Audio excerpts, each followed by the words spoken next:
I'm Amy Goodman.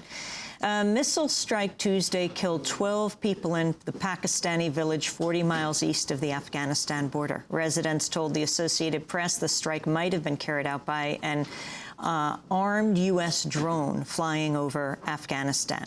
U.S., Pakistani, and Afghan officials have denied knowledge of the attack. Close to 100,000 Pakistani troops are currently engaged in heavy military action in the federally administered tribal areas in the northwest frontier province along the Afghan border.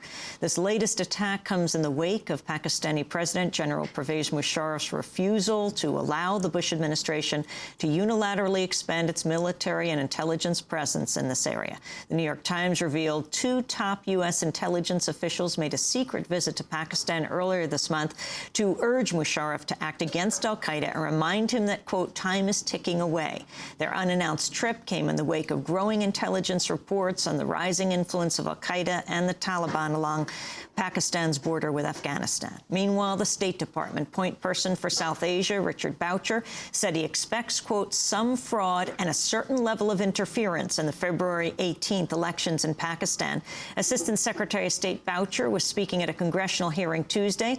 Legendary cricket star turned politician Imran Khan is a Pakistani opposition figure who is boycotting the upcoming elections and calling for an end to military action in the embattled border regions of Pakistan.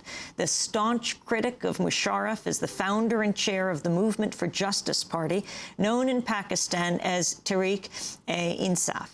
I sat down with Imran Khan on Sunday here in New York after he had just been in Washington visiting congressional leaders. I asked him why he was here.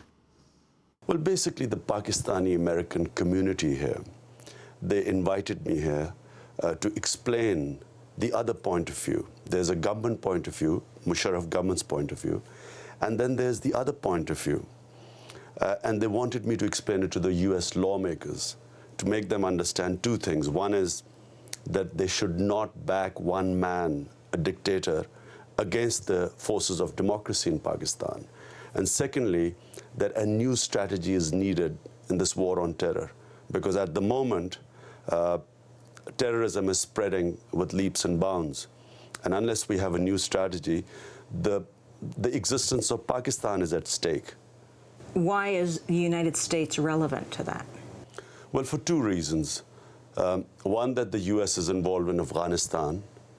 And secondly, the U.S. feels that Musharraf is their best bet, the U.S. administration. They feel that he's their best bet in fighting terrorism. Your feeling about that? I think it's the biggest mistake. It's the biggest blunder U.S. is committing. Because you can only win the war on terror if you mobilize the people and exclude the terrorist. Famous saying of Chairman Mao, that a terrorist should be a fish out of water rather than fish in water. In other words, if people from whom the terrorists are operating from, if they start consider them as freedom fighters, the war is going to be lost. They should be, the hearts and minds of those people should be won, so they too should consider them terrorists.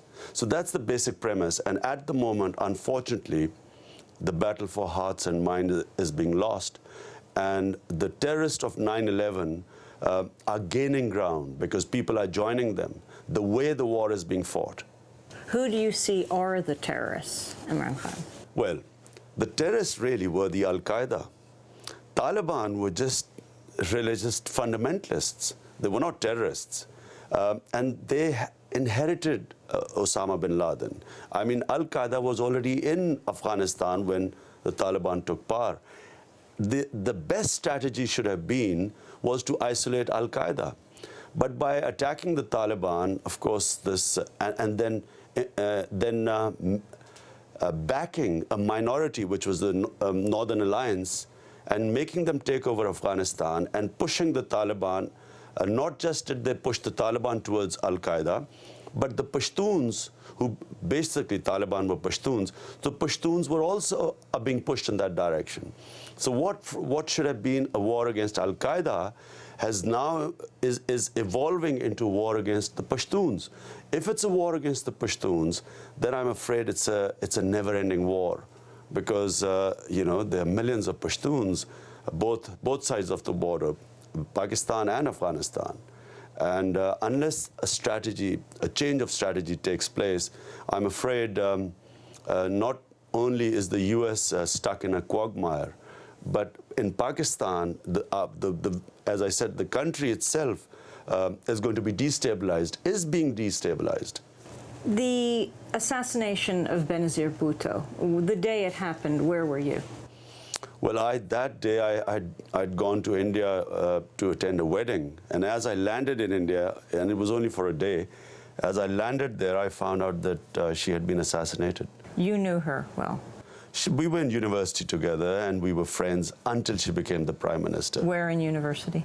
At Oxford University in England. And so, you know, it was a huge shock, not just to me, I mean, the whole country. I've never seen such grief in the country. Her significance, and what was your assessment of her role in Pakistan, Prime Minister twice? Well, very significant because she represented one of the two major parties in Pakistan. I did not agree with her politics because I felt that she wanted U.S. backing to get into power in Pakistan, and the U.S. did back her. And then she was prepared to do a power-sharing deal with a military dictator, who's Musharraf, and a U.S. brokered power deal where she would share power with a military dictator and abandon people like us who were fighting for democracy in Pakistan. So I did not agree with her tactics. Why was the U.S. involved with that? Why did she work with the U.S.? Well, U.S. was involved with her because they felt that she was a moderate or liberal a political force which would back Musharraf, who was their man to fight terrorism. And she needed the U.S. and she needed Musharraf. The reason, in my opinion, and in fact, opinion of most people in Pakistan, she needed them because she was stuck in corruption cases, Switzerland and in Spain, and she needed Musharraf to be on her side so that the Pakistan government would not pursue these corruption cases. Who do you think killed Benazir Bhutto? Very difficult to say. It could have been any of the various groups that are now fighting the Pakistan army. And Benazir had specifically stated that she would fight against Al-Qaeda, against Taliban, against the fundamentalists. So clearly all those groups, and this is not one group now, there are various groups now, which is why I think that this, the way the war is on terrorism is being fought is actually creating more terrorists. So there are various groups now, and so all of them would have been gunning for her. And secondly, it could also have been the stakeholders, people who have been in power for 5 years, who were threatened by her. And that's why an independent inquiry is needed. Meaning Musharraf? Well, Musharraf and the political forces supporting Musharraf. At that time of the assassination, it has now come out that the United States quietly approved $500 million worth of fighter jets to go to Pakistan, Lockheed Martin jets. What do you think of that? Well, look, there are two different things. Well, one, the reason why the U.S. is supporting the Pakistan army is because the Pakistan army is now the frontline army in fighting not just Taliban, but the people of the tribal area who now are moving towards the Taliban because the Pakistan army went into the tribal area and used the tactics which have alienated the people, like bombing from helicopter gunships, fighter jets, bombing villages, women and children dying. And so the whole tribes are now turning against the Pakistan army. So as I said, the way the war on terror is being fought, it's pushing more people on the other side.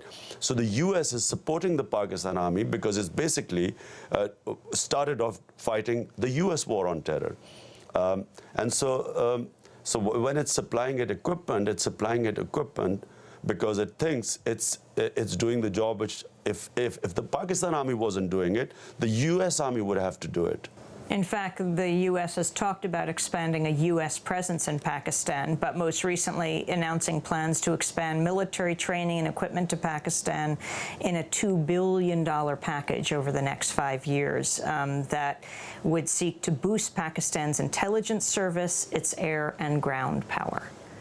Well, at the moment, and not many people in the U.S. know, that the Pakistan Army has lost more soldiers than the U.S. Army in Iraq and Afghanistan put together. The sort of casualties the Pakistan Army is taking is unsustainable. In my opinion, it's not long before there's some unrest within the army. Already there are stories about soldiers refusing to fight. And so you know, an army fighting its own people, not the terrorists of 9/11, its own people now. This is what it's become, because the tribal area, when the Pakistan Army